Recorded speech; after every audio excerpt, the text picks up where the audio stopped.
Private James Foley was supposed to write down what important men said. That was his place in the room. He sat against the wall with a pencil in his hand, while Patton's operations staff presented a river crossing plan that had taken 3 days to prepare. Maps were already marked. Vehicle routes had been timed. Aerial photographs were pinned where every officer could see them. The briefing had the steady rhythm of something nearly finished. Then Foley stopped writing. No one noticed at first. The operations officer kept speaking. A pointer moved across the photographs. The second crossing point came up on the board. Officers leaned forward, following the line of movement as if the river had already agreed to let the army through. Foley looked at the same photograph and saw the part that was missing. Not a bridge, not a road, not a German gun. Something worse, because it was already inside the plan and no one had questioned it. He raised his hand. The operations officer did not stop. Foley kept it raised.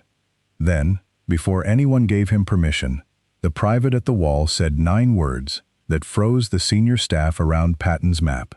"Sir, that crossing point is going to fail." The room went still. Not because Foley had spoken loudly, because men with stars, eagles, and oak leaves on their collars suddenly had to look at the one man in the room who had no business correcting them. Patton did not ask who Foley thought he was. He did not ask who had allowed him to interrupt. He looked at the photograph, then at the private, and asked one word: "Where?" That was the moment the briefing stopped being a presentation. It became a test. Had the staff built a crossing plan over solid ground, or over a mistake only the lowest-ranking man in the room could see? The plan had not been thrown together. That was what made the danger harder to see. For 3 days, Patton's staff had worked over the river crossing with the patience of men who knew a bad crossing could ruin more than a timetable. Maps were pinned flat. Aerial photographs were arranged in sequence. Vehicle routes were marked in grease pencil. Timings were checked, adjusted, and checked again until the movement looked almost mechanical. First elements to the approach road. Engineers forward. Vehicles staged behind cover. Crossing points secured. Follow-on units moving through before the Germans could recover. On paper, it had weight.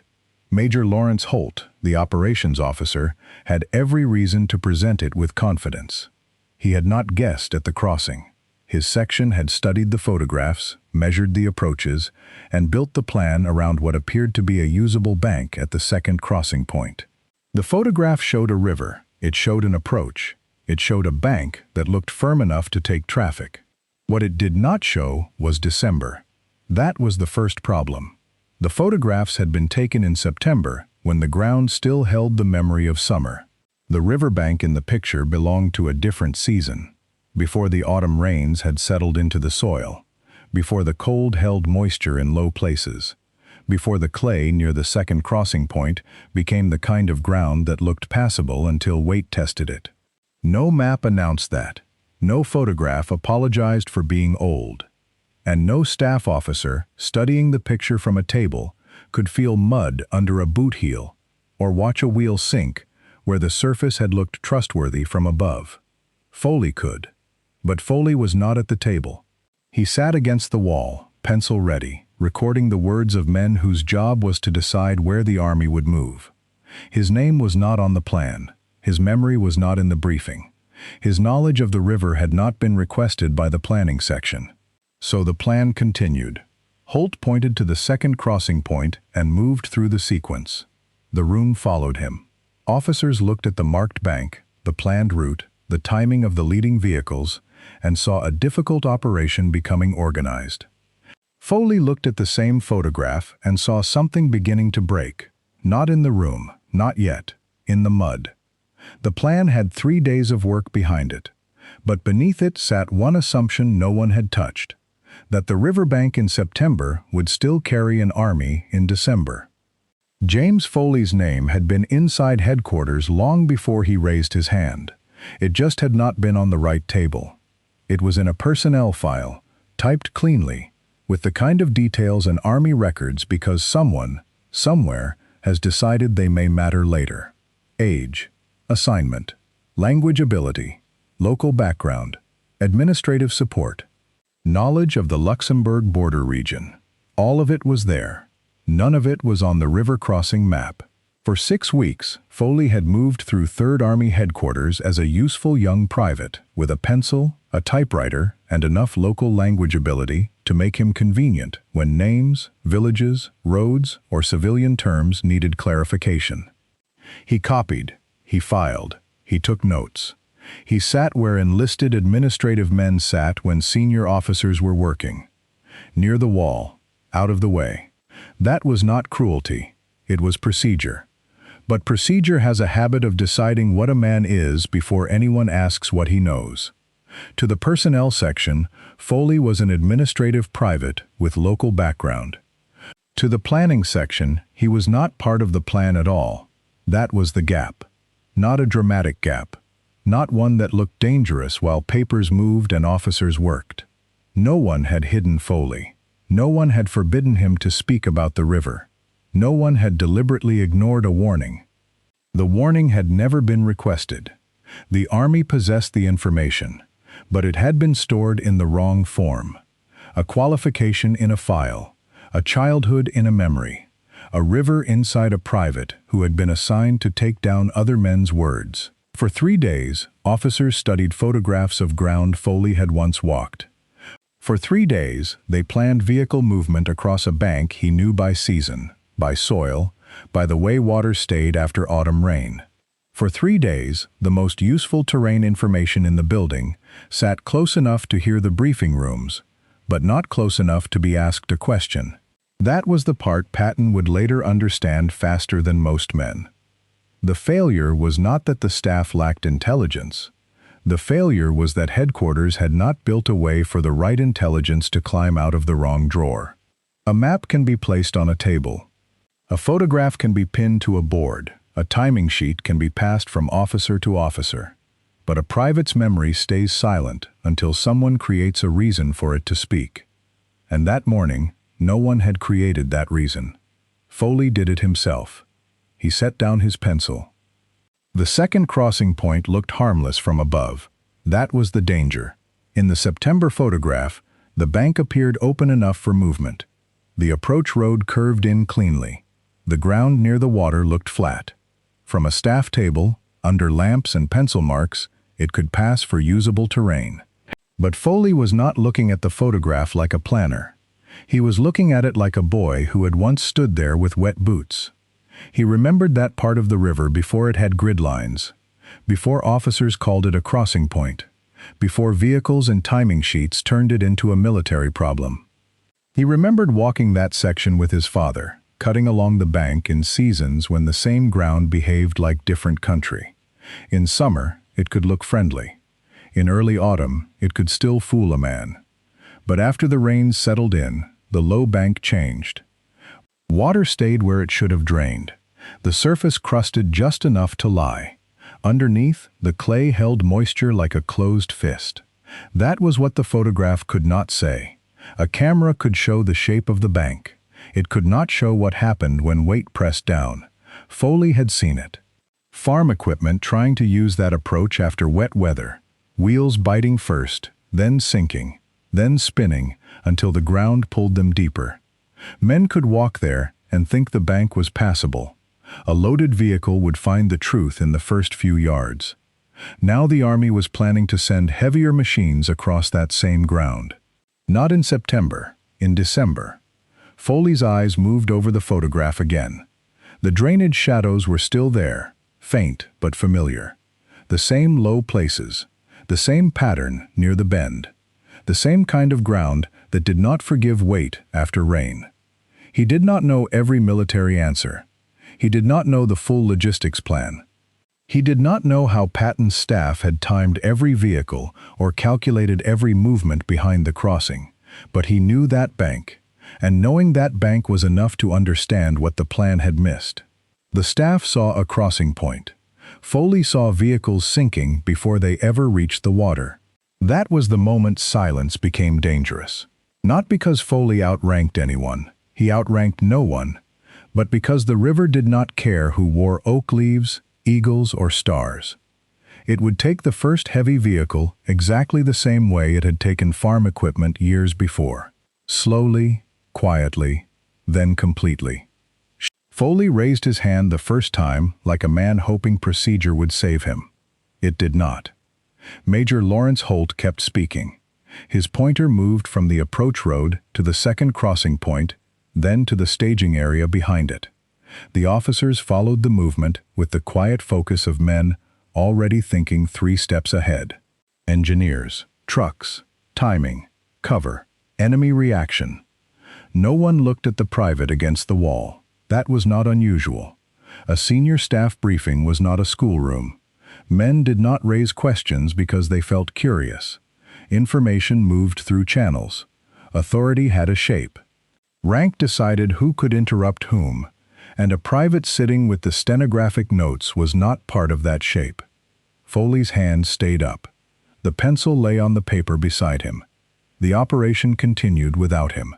For a few seconds, he watched the room prove the very thing that frightened him. The plan was moving forward because every man who mattered believed the important information was already on the table, but it was not. Some of it was sitting beside the wall in a private's memory, and unless he broke the rules of the room, it would stay there. Holt paused between sections. That was the opening. Foley did not wait to be recognized. "Sir, the second crossing point will fail." The words did not sound dramatic. That made them worse. He had not said he was worried. He had not said there might be trouble. He had not dressed the warning in apology or softened it with rank-conscious language. He said fail. The room stopped around that word.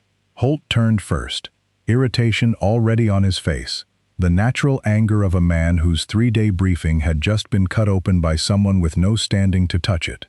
A captain near the map looked down at the table. Another officer shifted, as if preparing to correct the private before the interruption became contagious.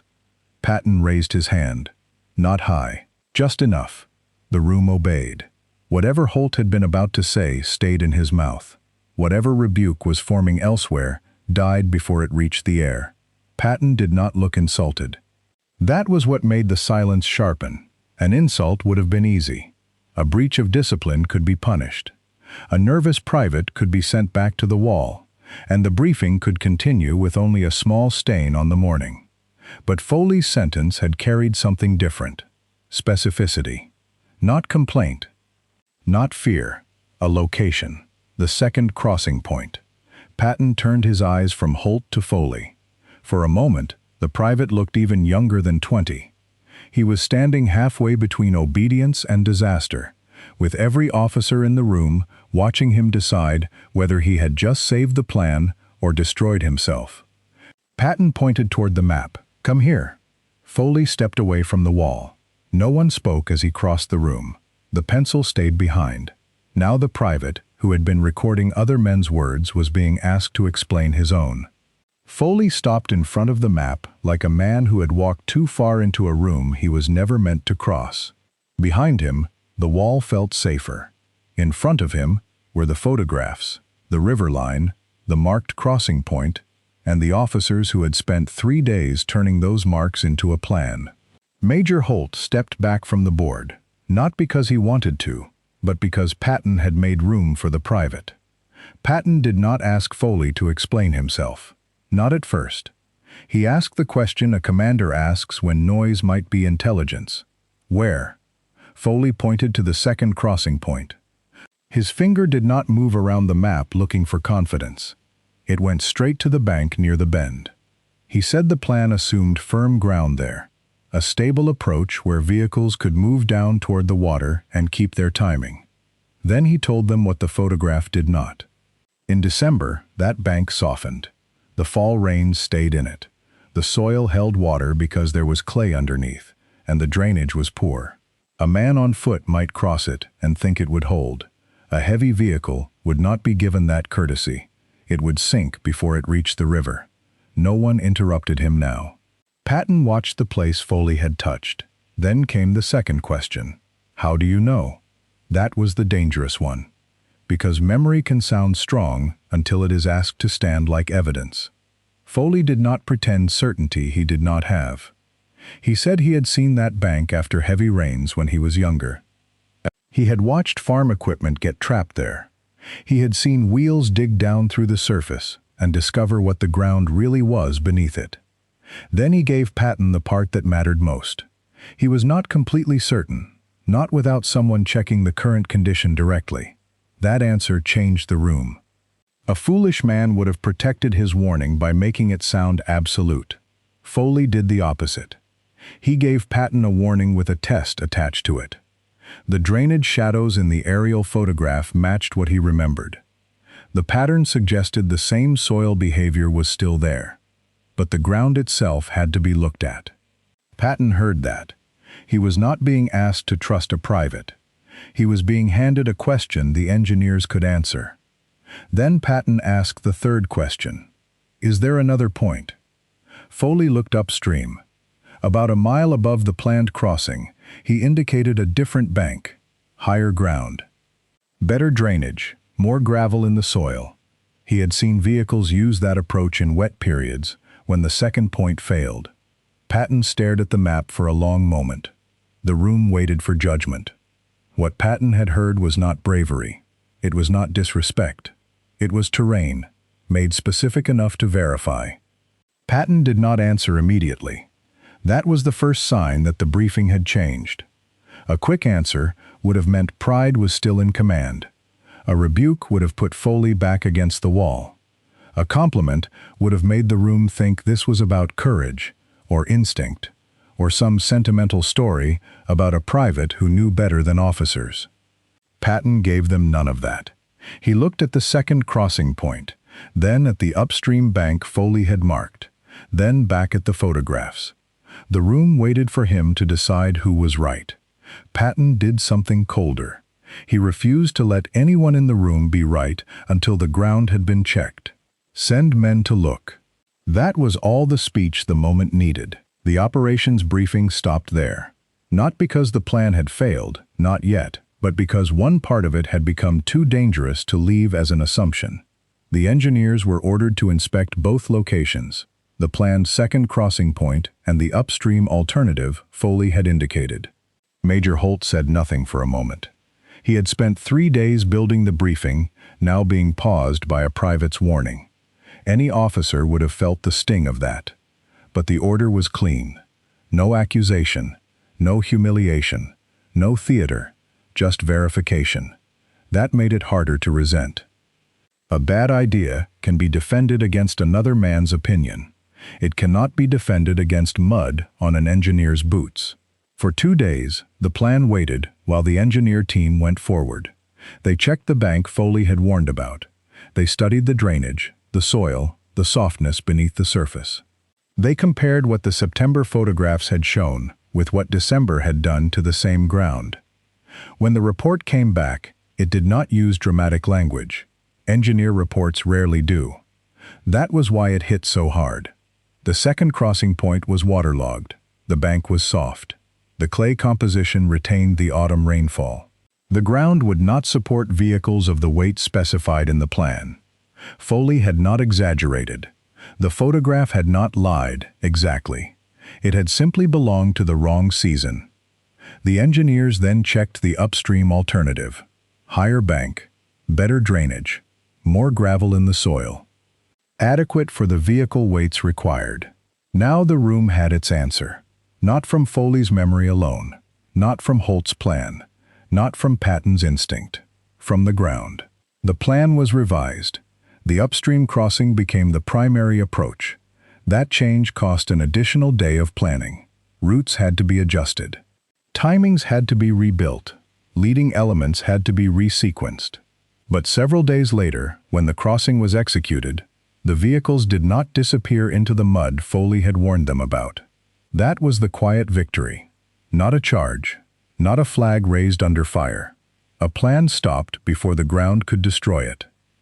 After the decision was made, Foley did not remain at the map.